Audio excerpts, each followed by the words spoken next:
beradi. Ikkinchidan, qoningiz quyuqlashadi. Balki homiladorlikda hammada qon quyuqlashganligi hisobida qon aylanishi sustlashadi oyoqlarda. Trombofilebitli bo'lib qolish ehtimoli bo'lishi mumkin. Shunday paytlarda lutchi men maslahat beraman, agar imkoningiz bo'lsa, poyezdda ketganingiz yaxshi. Poyezdda sal-pal oyoqlaringizni u yoqdan bu yoqqa yurib, sal harakat qila olishingiz imkoni bor-da.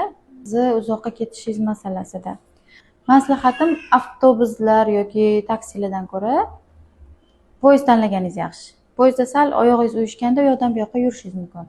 Ikkinchisi, agar taksida yoki mashinada ketsangiz, 2 yoki 3 soatda bir to'xtab, oyoqlaringizni yurg'izib, u yoq bu yoqqa yurishingiz kerak. Va oxirgisi, желательно ko'proq suv olib oling, хорошо?